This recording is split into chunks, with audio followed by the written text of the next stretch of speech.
Those guys, though, like they're like comedians. Like they don't want a real job. Contractors? Oh yeah. Oh, the gate guy, the sauna guy, the this guy, the that guy. They all got their little fucking. Then the handyman guys. Yeah. Well, I grew up with those guys because my dad was an architect. So I did construction from the time I was in high school. All throughout the summer, I was always doing side jobs. I always had jobs on construction sites as a laborer or carpenter's assistant. So I was always around those guys. I tried to do that. I lasted 8 days. With my fucking fair skin, we were doing roofing in July, and it was just, I just remember my job was I was putting in the scaffolding going around, you know, when you fucking drill the hole, then you put the triangle thing, and then you fucking put the bolt on. And this Irish guy kept going, Billy, you must work quicker. You must work quickly. That's what he kept saying to me. And I finally stuck my head out the side of the house. I was like, dude, I've done this for 3 days. If you want me to fucking go quicker, you know, we were like literally 3 stories up. And he finally shut the fuck up. He must be a non-union guy. Oh, yeah. Dude, I remember there was a fucking guy on the site. I swear to God, he wore the same fucking jeans every day with like no underwear, right? And it had a fucking giant fucking hole right here on his thigh. So I'm in fucking working in the house, and I just remember he stepped over something with his left leg, and the whole fucking hole moved right, just like flashed his fucking junk. I was just like, and I didn't know how to stand up to people. And plus, I was the new guy on the thing, and I just wanted to be like, buddy, how about you put on some fucking boxers or something so I don't got to look at your fucking junk? First of all, he's walking around with like a goddamn nail gun. Not like boxers could stop that, but any extra layer of clothing that you could have. This guy's literally like his fucking shit, you know, like an owl looking out of a tree. And yet it's burned into my head. His dick. I could pick his junk out of a lineup. I'm not going to be that guy where it's, hey, happy wife, happy life. Oh, those guys are done. I watch whatever TV she wants to watch. I'm envious of them. Are you? Because they have the smoothest fucking life. Never lose their house. They're just like this. They're like a fucking, you know those big doorman buildings where I got a package for you, Mr. Rogan? Like you become that in the relationship. You should just wear like the bell cap and something like that. You know what I mean? Yes. Those lifer doormen. Yeah. They're like in a union. Neutered. Yeah. I'm not saying there's anything wrong with being a doorman before everybody in a fucking uniform gives me shit. Yeah, they're like, you become like that in the thing. But no, we came back and last night, you know, before we went to bed, my wife was like glowing. She was like, I had the best time. And we barely did anything. We just fucking hung out laughing, you know. You appreciate that a lot more once you have kids because you realize, like, this is a rare moment. This is hard to do. It's hard to get away. Yeah, I mean, it's hard to connect while someone's going, I want a popsicle. Yeah. I fucking went to go to this pizza place. I really tried to do fun things when I was in Portland. Tried to be healthy. I went for a fucking hike. I was sticking with my smoothies, you know, dropping pounds here. And, anyway, somebody tells me that in Portland they have this they got this pizza parlor where they have the best goddamn pizza in all the fucking Northwest. So this guy has like this homemade goddamn dough, and he only makes so much of it every day. And when he's done making the dough, he's done making pizza. Go fuck yourself. All right? So I'm like, well, shit, I got to try this pizza. So I go on the internet, I look up, I see where it is. It's right on Hawthorne Street. Like 45th and Hawthorne, 46th and Hawthorne, something like that, right? So I'm like, all right, I got to go check this fucking thing out. So I give myself an hour and a half before the show to get there, to get a goddamn pizza, right? It's a fucking pizza, okay? So I call up. Something told me to call, just to call this place. And I call up. It rings like 11, 12 fucking times. And nobody picks up. So I'm like, they're probably busy. No big deal. I got an hour. I'll get there an hour and a half before, right? I get a goddamn cab. I'm driving over there. Cab driver goes, oh, just to let you know, this guy's kind of like the pizza Nazi, like the fucking soup Nazi on Seinfeld. So I show up, and I walk in. Lo and behold, the place is packed, but I see this little two-top gets up. Waitress is cleaning off the table. She walks away, so I go over and I sit down. Getting ready to order the pizza. I'm checking out what people are ordering. I'm getting excited, is what I'm trying to tell you. And then the waitress comes over. She's like, Were you over in the waiting room next door, or did you just like walk in here and sit down? And I was like, I just came in and sat down. She goes, yeah, you have to like sign in next door. You know those people, everything's a question. You have to like sign in next door. And I'm like, oh, all right. I go, well, how long's the wait? She's like, well, I can't really like say. It's kind of busy. At that point, it's like a quarter of. I go, well, I got a show at 8. It's a quarter to 7. Am I going to have time to order a pizza and eat it? She's like, yeah, no. And then that's when my blood starts fucking boiling, because I realized what I just walked into. You know what I walked into? I walked into the pizza version of Pink's Hot Dogs out here in fucking L.A. The pizza version of Magnolia Bakery in New York City, or that fucking place where you get the hot dogs in Chicago. You know? Hour and 15 minutes to make a fucking pizza. You can't do that? This guy's sitting here acting like,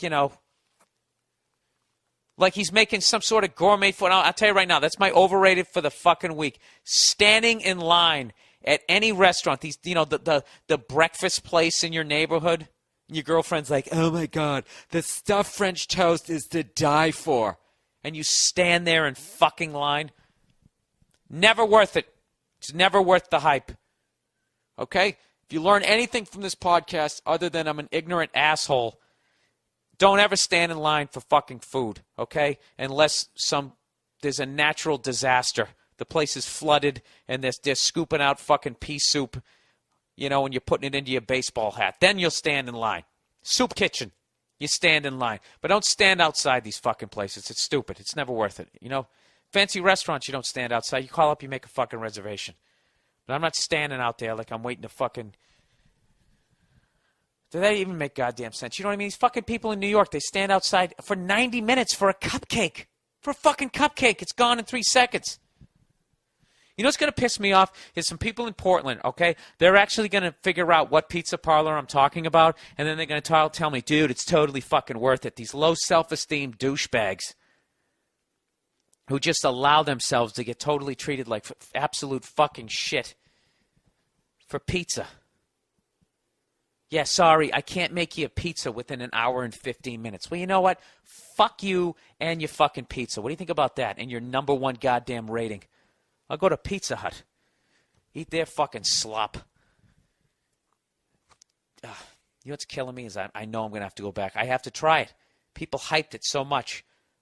That's what I'm really mad about is I know as much as I just fucking talked about that shit, I'm going to have to go back there and go get it. And for all you guys wondering, that Magnolia, it's a great cupcake, but it's not that great. It's not that great to have to stand there and listen to that awful conversation. And have people driving by looking at you trying to figure out what are they standing in line for. I'm driving from the airport from Portland airport over to my fucking hotel. I swear to God, I saw 2 guys in their 20s on a bicycle built for 2. And then behind the guy, those 2 guys, was another guy. Do you remember those cars when you were a kid? If you had like a toy car, you got in it, right? It was made all out of metal, and then you pedaled it. Yeah, this guy had an adult version of that car. Riding behind the 2 guys on a bicycle built for 2. Now, this might seem harsh, and I might seem old school, but shouldn't they be getting this shit kicked out of them?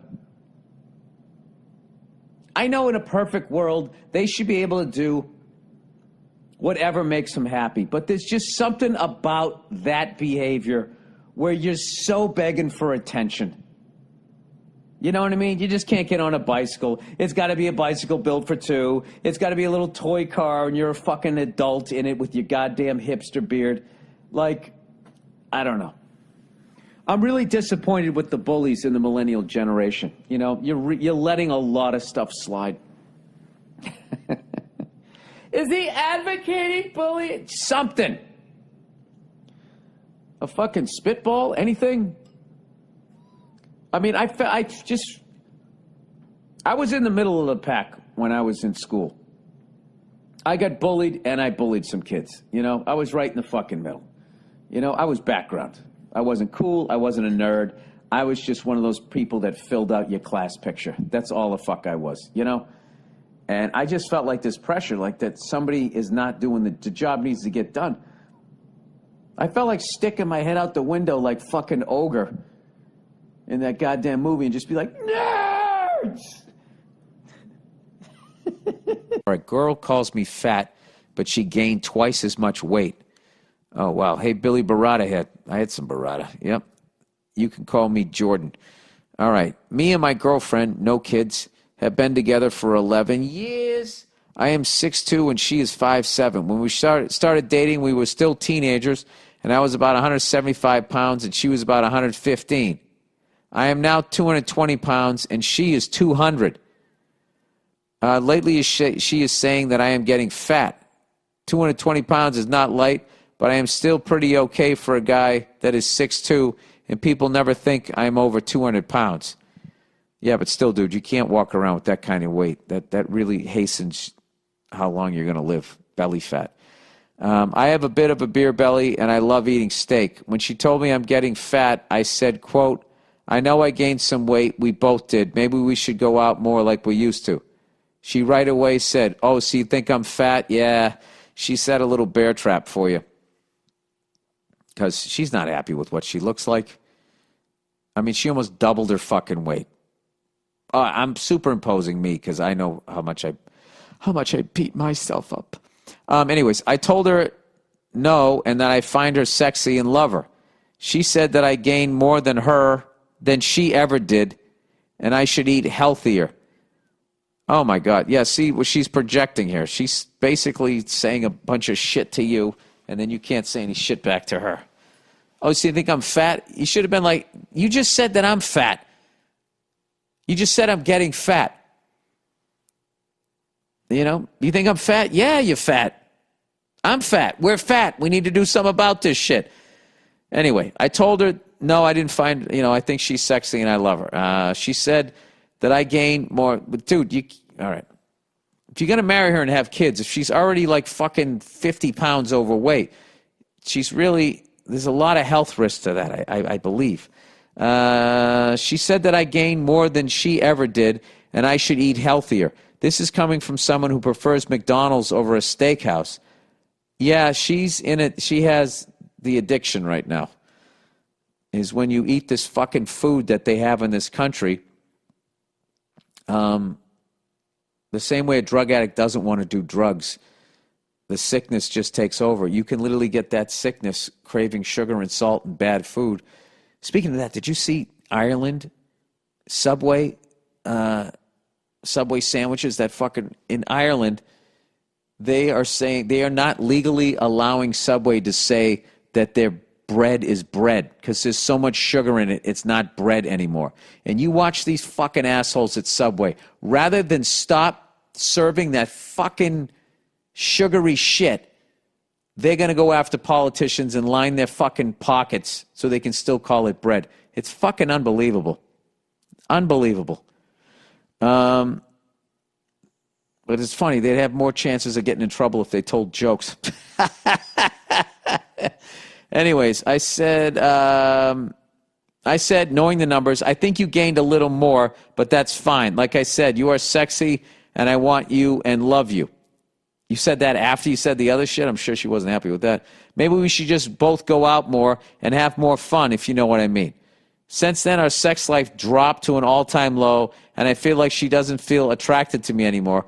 Also, weight has never been an issue before. Since then, I lost about 15 pounds. Good man. She didn't even notice or won't say anything about it, at least. Yeah, she might be feeling bad about herself, and she's taking it out on you. It seems she's still gaining weight. It's starting to hang around her belly and hips. Whether I try to talk to her about my feelings or our sex life, she gets really defensive and mad, and I don't know what to do about it anymore. I love this woman to death and just want to be happy together, fat or not, although I prefer at least to be healthy. What would Billy Bald Balls do? Please help.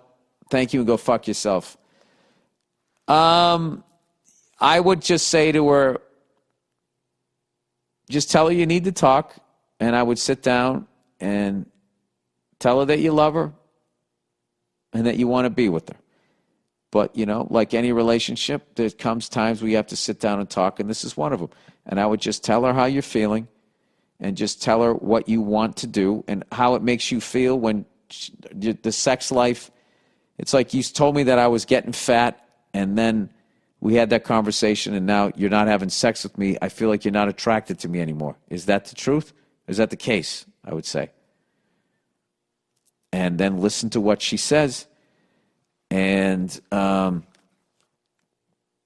then you just basically have to tell her what you would like the two of you to do, which is to live a more healthy lifestyle. I want to live a more healthy lifestyle with you. And see what she says. And just tell her how you're feeling and tell her what you want and what you want the two of you to do. And leave it at that. And if she gets upset and she cries and do all of that type of stuff, just remain calm. Say, I'm not trying to hurt you. I'm not insulting you. I just feel like we need to communicate here. I feel like there's something going on. I'm open to all options, and see how that goes. And if she, I really think that she sort of just, I don't think she's happy with herself. And I don't think it's you. I think it's her. And, you know, it's a hard fucking road when you're on a road you don't want to be on and you don't know how to get off of it. It makes you hate yourself, and then you're ashamed of yourself, and then the walls come up, and then you can lash out at people and stuff like that. See, I think it's going to be more than one conversation to try and get through this. So you're going to have to be really patient. This is a tough one. This is one of the toughest ones. If the woman in your life is putting on weight and you know she's not happy about it and she's being super fucking defensive, I mean, that's literally like there's a wild animal. I saw this one, there was a fucking mountain lion stuck in a bear trap, and these guys were trying to free it while this thing was trying to fucking defend itself. It's like, I'm trying to help you, and the mountain lion didn't understand it, is essentially what you're dealing with here. And I think women deal with it, you know, if a guy's like, you know, he can't get it up or something like that, that's going to cause a guy to start doing the fucking mountain lion in the bear trap fucking thing. So, yeah, dude, just know you got your work cut out for you here. It's going to be more than one conversation. And then also know that your feelings are valid and you express them, and she should hear them, and she should not be, what she's doing, she shouldn't be doing to you. That's not fair to you. All right? And she's hurting herself by continuing to gain weight. It's not going to be, you can eat your way into being a diabetic and that whole fucking nightmare. Or you can just turn the ship around now while you're young. And you know, it's a great thing to do. Like, me and my wife just started getting back into like working out together, which is fucking awesome. Just basically going for walks. And once you have kids, you know, it's hard. You don't have a lot of time, but it's a great bonding thing. Like, all right, let's do this. And she pushes me, I push her, or whatever. And it's a fun, it can be a real fun thing to do. You just gotta, you know, try and sell them on it. That's all. So anyways, all right.